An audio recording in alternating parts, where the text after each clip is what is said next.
I hope you would have revised the previous lesson. Today our topic is present perfect continuous tense and past perfect continuous tense. Present mean hall, perfect mean मुकम्मल और continuous mean जारी, यानी हाल में कोई काम या तो मुकम्मल हो चुका हो या जारी हो। जब इस तरह के सेंटेंस इस्तेमाल किए जाते हैं तो उसमें हम हेल्पिंग वर्ब को जो लगाते हैं वो है has been plus have been. अगर सिंगुलर सब्जेक्ट होगा तो हैज़ बीन अप्लाई करेंगे और अगर प्लूरल सब्जेक्ट होगा तो हैव बीन अप्लाई किया जाएगा और उसके साथ first form of verb plus ing। इसमें जो एक चीज़ याद रखने की ज़रूरत होती है वो होता है टाइम, के टाइम मेंशन कौन सा किया जा रहा है। दो तरह के टाइम इस टेंस में बताए जाते हैं। एक टाइम होता है हमारा मुअय्यन वक्त, यानी एग्जैक्ट पॉइंट ऑफ टाइम, जैसे कि डेज के नाम आ जाए हफ्ता, इतवार, पीर। मंथ्स के नाम आ जाए मार्च, अप्रैल। एग्जैक्ट टाइम हो जैसे 5 बजे से 6 बजे से 7 बजे से। सुबह का टाइम आ जाए दोपहर, शाम, कल, रात, जवानी, बुढ़ापा।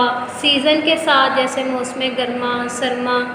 ईयर्स के साथ 2005, 1981। जब इस तरह के टाइम मेंशन किए जाते हैं तो उसके साथ हमेशा सिंस का इस्तेमाल किया जाता है।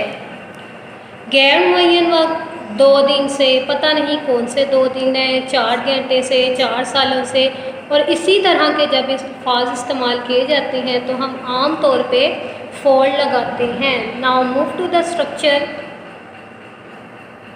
सबसे पहले हम सब्जेक्ट लगाते हैं, उसके बाद हम हेल्पिंग वर्ब लगाते हैं। जैसा कि प्रेजेंट परफेक्ट कॉन्टिन्यूअस टेंस है तो उसके मुताबिक हम हेल्पिंग वर्ब हैज़ बीन और हैव बीन लगाएंगे। Verb first form plus ing, then object. Object पे सेंटेंस हमारा ख़त्म नहीं होगा, उसके बाद हम सिंस या तो सिंस लगाएंगे अगर मुअय्यन वक्त होगा, या फिर फॉर लगाएंगे अगर गैर मुअय्यन वक्त होगा, जैसा कि मैंने आपको पहले ही बता दिया है। उसके बाद टाइम लगाया जाएगा, जैसा कि अगर एग्जाम्पल के ज़रिए मैं आपको समझाती हूँ फिर आपको ज़्यादा बेहतर तौर पर समझ आ जाएगी।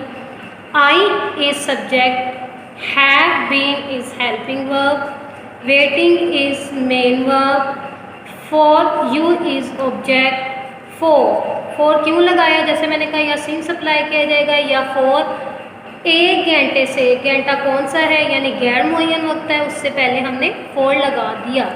Next example, he is subject, has been is helping verb, working is main verb, here is हमारा एडवर्बियल, सिंस सन एग्जैक्ट सन बताया गया है इसलिए हमने उससे पहले सिंस का इस्तेमाल किया।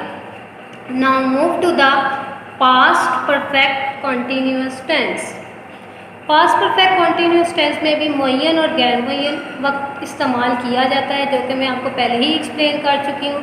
लेकिन इसमें जो हेल्पिंग वर्ब इस्तेमाल होता है वो है हैड बीन, चाहे हमारा सब्जेक्ट सिंगुलर हो या प्लूरल हो, सबके साथ हैड बीन आता है।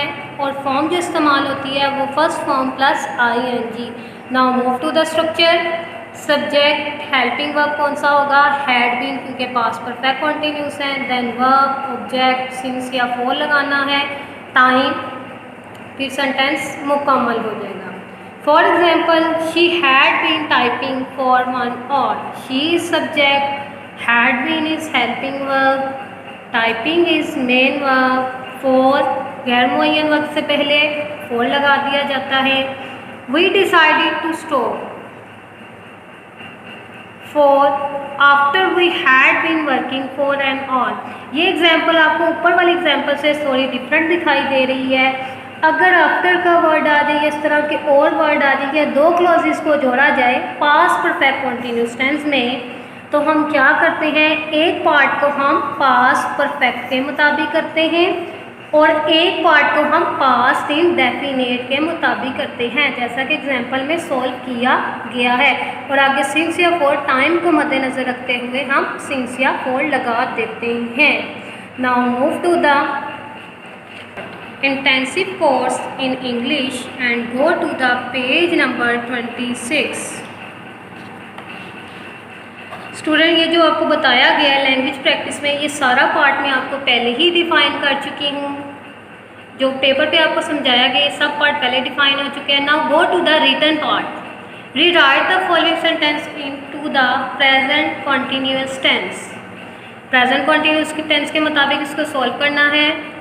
मी यून टाइप नॉन स्टॉप फॉर और 30 मिनट्स। तो इसको हम कैसे करेंगे? मी यून यानी सब्जेक्ट हमारा सिंगुलर है तो हम क्या लगा देंगे? Has been. और इसके साथ फॉर्म कौन सी आनी है? First form plus ING। तो हम क्या लगा देंगे? टाइपिंग। तो क्या सेंटेंस बनेगा? Mi Yun has been typing non stop for over 30 minutes. बाकी एग्जाम्पल भी इसी तरीके से सॉल्व की जाएंगी। इसको आप सॉल्व करने की कोशिश कीजिए। स्टूडेंट मैं उम्मीद करती हूँ कि आप इसको सॉल्व कर चुके होंगे। काइंडली इसको टैली कर लीजिए। अगर कोई मिस्टेक रह गई आपको तो इसको फिल्टर कर लीजिए।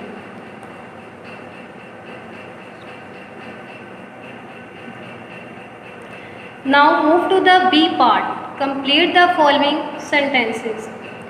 हमारा ये वाला जो पार्ट है, जैसे मैंने आपको एग्जाम्पल में समझाया था कि past perfect continuous tense some time 2 parts में इस्तेमाल किया जाता है, जिसमें एक पार्ट हमारा पास्ट परफेक्ट कॉन्टिन्यूस के मुताबिक होता है और सेकंड पार्ट जो होता है हमारा वो हमें पास्ट इंडेफिनिट के मुताबिक करना पड़ता है। इसकी 1-2 एग्जाम्पल मैं आपको सॉल्व कर देती हूँ, बाकी एग्जाम्पल को आप खुद सॉल्व कीजिए।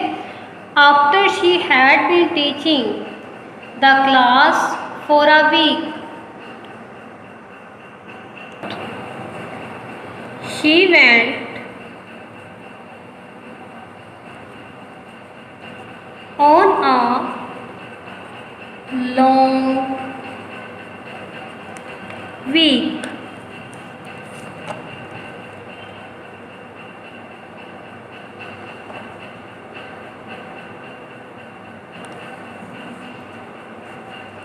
After Simon had been fishing for an hour without success, he gave up his attempt.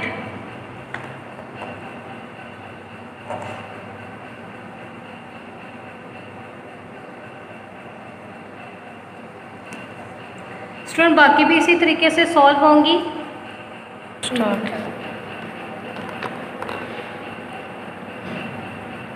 Now student tally the work. हो सकता है बहुत से स्टूडेंट पहले इसको खुद सॉल्व कर चुके हो, लेकिन एक चीज़ माइंड में रखना कि ये वाला जो टेंस है आपका पास्ट इंडेफिनिट में ही हो और सेंटेंस स्ट्रक्चर आपका बिल्कुल ठीक होना चाहिए।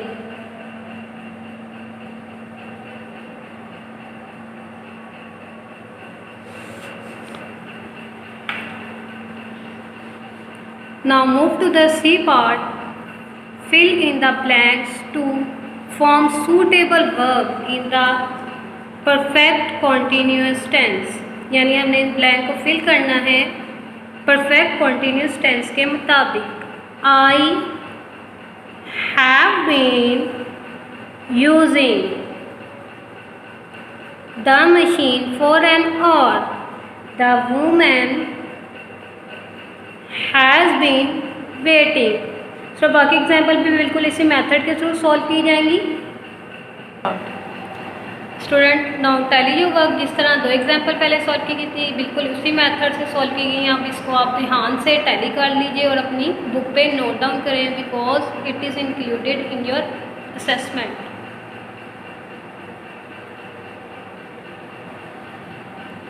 नेक्स्ट पार्ट की तरफ मूव करें। Answer the following question.